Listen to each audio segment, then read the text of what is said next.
लातूर जिल्ह्यातील गंगापूर ग्रामपंचायतीच्या सरपंच पदाच्या पोटनिवडणुकीत ग्रामपंचायत परिवर्तन पॅनलने दणदणीत विजय मिळवत सत्ता आपल्या ताब्यात घेतली आहे।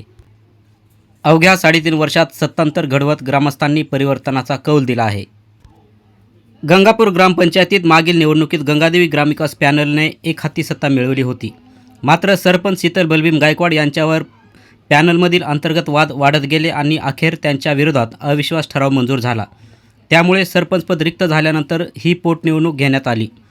या निवडणुकीत ग्रामपंचायत परिवर्तन पॅनलच्या उमेदवार उषाताई प्रल्हाद गायकवाड यांनी 1670 मते मिळवत विजय मिळवला, तर गंगादेवी ग्रामविकास पॅनलच्या सरिता बाबू बनसोडे यांना 1567 मते मिळाली। तब्बल 103 मतांच्या फरकाने हा विजय मिळवत परिवर्तन पॅनलने ग्रामपंचायतीवर आपला झेंडा रोवला आहे। गंगापूरच्या जनतेने आम्हाला मतदानरूपी आशीर्वाद दिला आहे।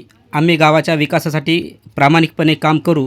या विजयामुळे परिवर्तन पॅनलचे प्रमुख व माजी सरपंच बाबू खंदाडे भावूक झाले असून त्यांच्या डोळ्यात आनंदाश्रू तरळले आहेत। ग्रामस्थांनी दाखवलेल्या विश्वासाबद्दल त्यांनी सर्वांचे आभार मानले। मी सोनेराव गायकवाड, सह्याद्री न्यूज, लातूर।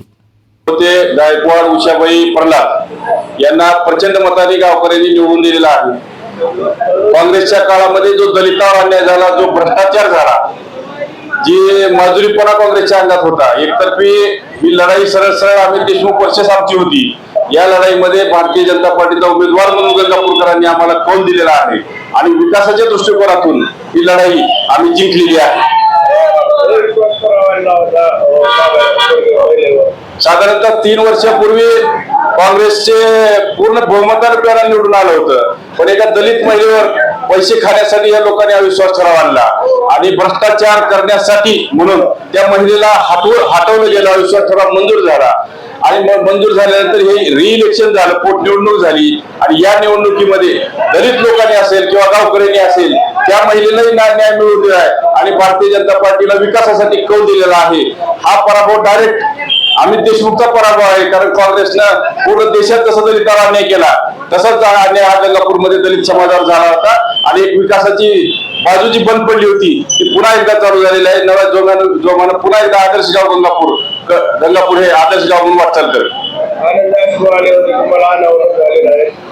हो, खूप कष्ट केल्यानंतर आणि प्रामाणिक राहिल्यानंतर माणसाला आनंदाश्रू येत असतात आणि खरं तर गंगापूरच्या लोकांनी जिल्हा परिषद मध्येही मला न्याय दिला होता आणि आत्ताही माझ्या कष्टाचं चीज केलेलं आहे। काँग्रेसने जे भ्रमाचं वातावरण, खोटारडेपणा केला होता, सर्व गावामध्ये चुकीची माहिती पसरवणं असेल, अफवा पसरवणं असेल, जातीवाद असेल, ही जी काँग्रेसच्या लोकांनी केला होता त्याला कुठलेही लोक बळी पडले नाहीत आणि मला निवडून दिलं, माझ्या पॅनलला निवडून दिलं, म्हणून हे आनंदाश्रू होते। खरोखरच मी गंगापूरकरांचे मनपूर्वक आभार मानतो आणि नवीन पर्वाला सुरुवात करतो। यात सर्वात महत्वाची भूमिका ही सर्व कार्यकर्त्यांनी, माझ्या सहकार्याने घेतलेली आहे। त्या सहकार्याचं सुद्धा अभिनंदन करतो आणि गंगापूरकरांचे खूप खूप आभार मानतो। धन्यवाद।